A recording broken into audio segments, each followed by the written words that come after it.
Hai, Assalamualaikum. Terima kasih sudah klik video aku. Seperti judulnya, kali ini aku mau menceritakan tentang anak-anak yang mencoba membunuh orang tua mereka dengan cara meledakkan rumah. Tapi sebelumnya, jangan lupa subscribe dulu. Oke, sudah. Terima kasih.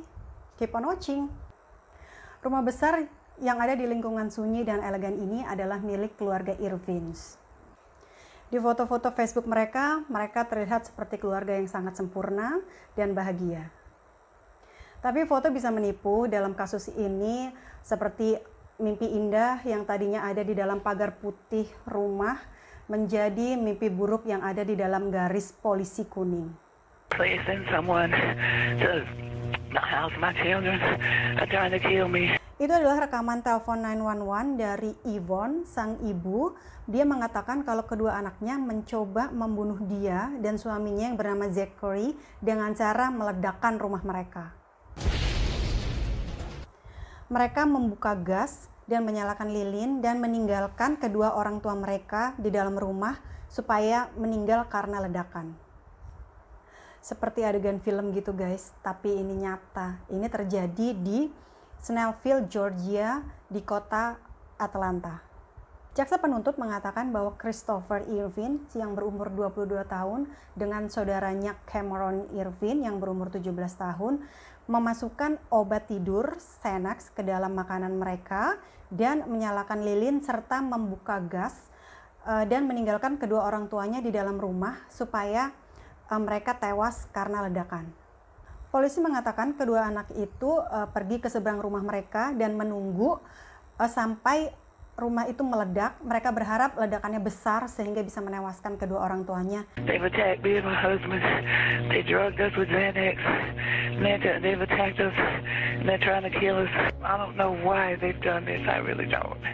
I guess they assume they want the insurance money. I'm not sure. Tapi ternyata ledakan itu nggak terjadi guys. Dan anak-anak mereka itu langsung buru-buru masuk ke dalam rumah dan mereka menyerang kedua orang tua mereka.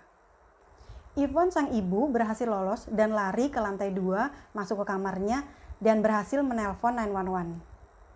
Dia udah berada di dalam kamarnya guys dan udah merasa nyaman gitu. Tapi ternyata itu tidak aman. Masih terdengar di rekaman itu teriakan-teriakan histeris si Yvonne ini. I just heard them say, "Where did Mom go?" They headed upstairs now. Zachary sang ayah juga berhasil melawan dan berlari ke garasi dan dia menemukan trompet dan meniupnya sekencang-kencangnya. Dia berharap agar tetangganya itu dengar dan bisa menolong mereka, tapi ternyata itu sia-sia. Beruntung si Yvonne tadi berhasil menelpon 911 dan 911 pun segera datang dan menangkap kedua anak itu. Salah satu dari anak itu mengaku kepada polisi kalau dia sudah berencana untuk melakukan hal ini ketika dia berumur 11 tahun. Tragis banget ya, umur 11 tahun itu masih anak-anak.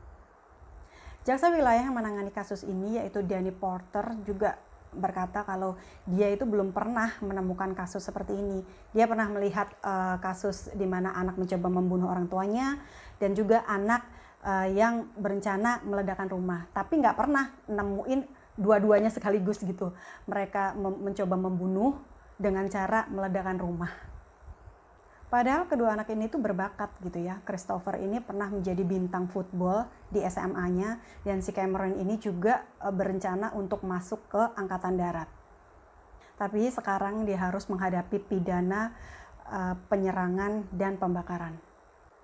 Dan yang sulit dipercaya, ternyata jaksa penuntut ini nggak ada menuntut mereka dengan percobaan pembunuhan. Nggak sama sekali. Kok bisa ya? Padahal untuk hukum di Georgia ini, untuk pidana penyerangan dengan maksud membunuh itu dikenakan hukum penjara maksimum 20 tahun. Dan untuk percobaan pembunuhannya aja juga itu dikenakan hukuman penjara maksimum 10 tahun. Padahal mereka itu mencoba membunuh orang tuanya sendiri ya, bayangkan. Lawyernya Cameron yang bernama Mark Yan itu membantah kalau kedua anak ini mencoba melakukan pembunuhan kepada kedua orang tuanya. Dan pada saat diwawancarai, dia cuma bilang masyarakat itu hanya dengar dari satu pihak. Dia cuma bilang begitu aja. Jadi sebenarnya apa yang terjadi dalam keluarga ini? Kenapa mereka terpecah antara orang tua dan anak? Jaksa penuntut wilayah mengatakan ada kemungkinan 2 motif. Yang pertama karena uang asuransi, jadi anak-anak ini akan mendapatkan uang cash ketika orang tuanya meninggal karena kecelakaan. Dan yang kedua karena anak-anak ini nggak suka sama aturan-aturan yang ada di rumah. Misalnya aturan untuk membersihkan kamarnya sendiri. Teman-teman dan tetangga Yvonne dan Zachary ini sangat terkejut dengan apa yang terjadi karena mereka bilang keluarga ini sangat bahagia, sangat luar biasa, dan mereka sangat pintar dalam mendidik anak. Dan seperti yang kita tahu, kasih orang tua itu sepanjang masa. Mereka akhirnya memaafkan anak-anaknya. Mereka bilang kalau cinta mereka sangat besar dan dia benar-benar memaafkan dengan tulus. Dan dia juga minta kepada masyarakat untuk mengerti pilihan mereka. Padahal pada saat diwawancarai ini, si Yvonne, sang ibu itu masih terlihat matanya lebam, biru, kehitaman, bahkan bengkak-bengkak. Oke, demikian cerita tragis ini yang sangat miris ya, karena anak mencoba membunuh orang tuanya sendiri, padahal orang tuanya itu sangat sayang pada anak. Kalau kalian suka dengan video ini, tolong like dan juga jangan lupa subscribe, juga komen untuk saran-sarannya. Terima kasih. Assalamualaikum.